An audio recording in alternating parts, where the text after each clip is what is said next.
आज हम लोग बात करेंगे सीपीआर, जो कि बहुत ही एक महत्वपूर्ण पूर्ण प्रोसेस होती है किसी की भी जान को बचाने के लिए। यहाँ हम लोग देखेंगे सीपीआर का फुल फॉर्म होता है कार्डियोपल्मोनरी रिससिटेशन। सीपीआर को बीएलएस के नाम से भी जाना जाता है, जिसका मतलब होता है बेसिक लाइफ सपोर्ट। यह एक इमरजेंसी लाइफ सेविंग प्रोसीजर है जो व्यक्ति की ब्रीथिंग और सर्कुलेशन को सुचारू रूप से बनाए रखने के लिए किया जाता है। It helps provide oxygen to vital organs until help arrives.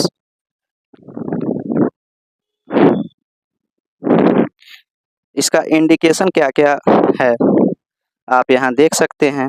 Cardiac arrest, respiratory arrest and carbon monoxide poisoning, accident और injury, electric shock, foreign body airway obstruction, drug reaction और ड्रग ओवरडोज। असेसमेंट हम लोग कैसे करेंगे CPR को?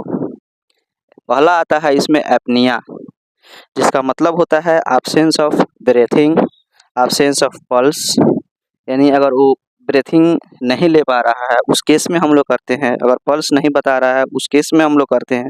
या प्यूपिल का dilate होना, यानी जो प्यूपिल है वो डायलेट हो गया हो, उस केस में हम लोग सीपीआर करते हैं। या अनकॉन्शसनेस साइनोसिस, जिसका मतलब होता है कि स्किन का ब्लूइश कलर होना। उसके बाद आता है सीजर यानी fits. Sequence of CPR for health care provider, क्या सीक्वेंस होता है किसी भी हेल्थ केयर प्रोवाइडर के लिए? जिसमें पहला आता है डिटरमाइन द अनकॉन्शसनेस। इसके लिए पेशेंट को टच करें और उससे पूछें कि आपका नाम क्या है या क्या आप ठीक हैं। अगर मरीज कॉन्शस है और रेस्पॉन्स करता है तो उसे सीपीआर की ज़रूरत नहीं है।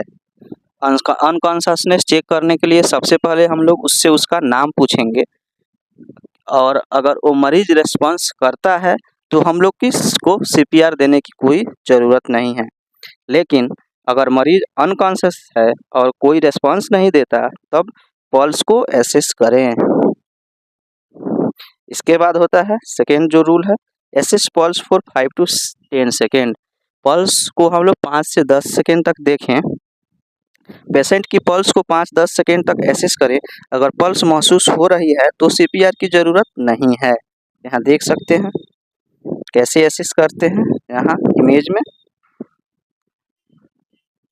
लेकिन अगर पल्स एब्सेंट है तो तुरंत चेस्ट कंप्रेशन शुरू कर दें। अगर पल्स नहीं बता रहा है तो चेस्ट को कंप्रेस करना शुरू कर दें। परफॉर्म चेस्ट कंप्रेशन, यहाँ आप प्रोसेस देख सकते हैं कि चेस्ट को कैसे कंप्रेस करना है। यहाँ इमेज में भी आप देख सकते हैं। चेस्ट कंप्रेशन देने से पहले व्यक्ति को खतरे वाली जगह से दूर ले जाएं। पेशेंट को फर्म एंड फ्लैट सतह पर सुपाइन पोजीशन यानी सीधा लेटना, पीठ के बल में लेटा दें।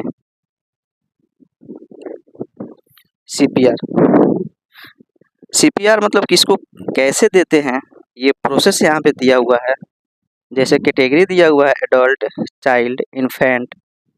जैसे अगर एडल्ट है तो अगर पल्स का जो असेसमेंट साइट होता है वो कैरोटिड होता है, और कंप्रेशन मेथड जो होता है 2 हाथ से देखते हैं। और कंप्रेशन साइट की बात करें तो lower half of sternum between nipples, centre of the heart.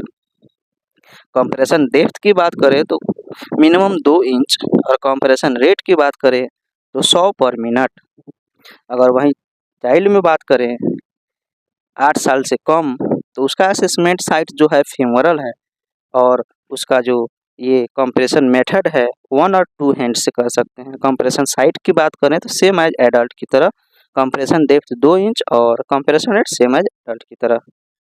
Infant की बात करें तो उसकी पल्स असेसमेंट साइट ब्रेकियल और फीमोरल। कंप्रेशन मेथड की बात करें तो 2 फिंगर और 2 थंब दोनों से हम लोग कर सकते हैं। कंप्रेशन साइट की बात करें तो जस्ट बिलो निपल। इसका कंप्रेशन डेप्थ की बात करें तो 1.5 इंच, और कंप्रेशन रेट की बात करें तो कंप्रेशन रेट तीनों में सेम है।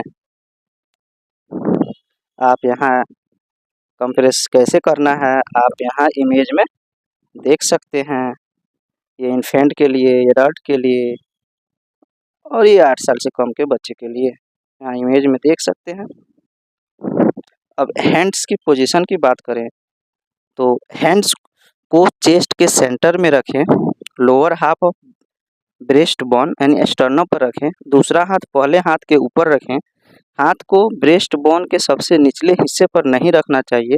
यह पोजीशन बहुत ले पर्सन और हेल्थ केयर प्रोवाइडर दोनों पर लागू होता है।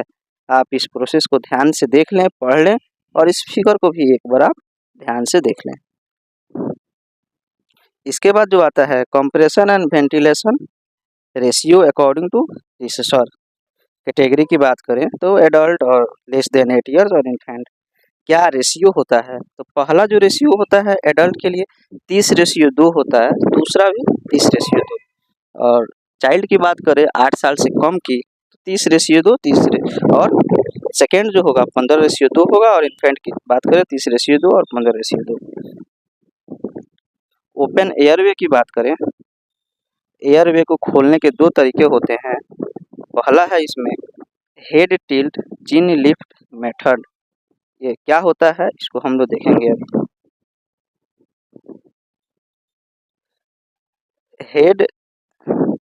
हेड टिल्ट चिन लिफ्ट यह प्रोसीजर अपर एयरवे में टंग ऑब्स्ट्रक्शन को रोकने के लिए किया जाता है।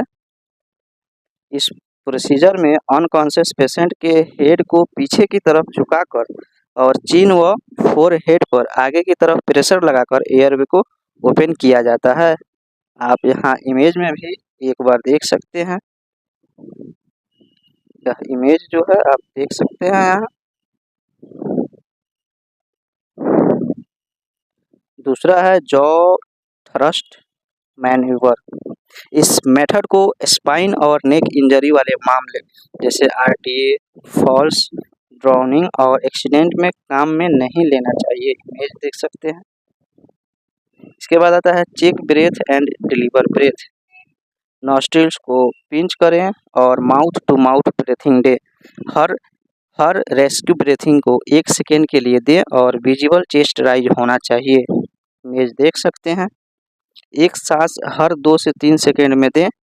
ब्रेथ रेटिंग 20 से 30 पर मिनट होना चाहिए according to AHA 2020। Activate emergency medical services. Adult के लिए फ़ोन फर्स्ट और फिर 5 साइकिल ऑफ CPR 30:2 में दें। सबसे पहले तो फ़ोन करें इमरजेंसी। और चाइल्ड इन्फेंट है तो सबसे पहले 5 साइकिल दें, रेशियो 30:2 पूरा करें और फिर कॉल फॉर हेल्प। कॉम्प्लिकेशन क्या क्या हो सकता है CPR का? Ribs fracture, flat chest, lung injury और lung contusion, abdominal organ injury, vomiting and aspiration और निमोथोरेक्स। ये जो सभी जानकारी थी यह CPR से रिलेटेड जानकारी थी कि इसको कैसे करते हैं, कब करते हैं, क्यों करते हैं, एडल्ट में कैसे करते हैं, इन्फेंट में कैसे करते हैं।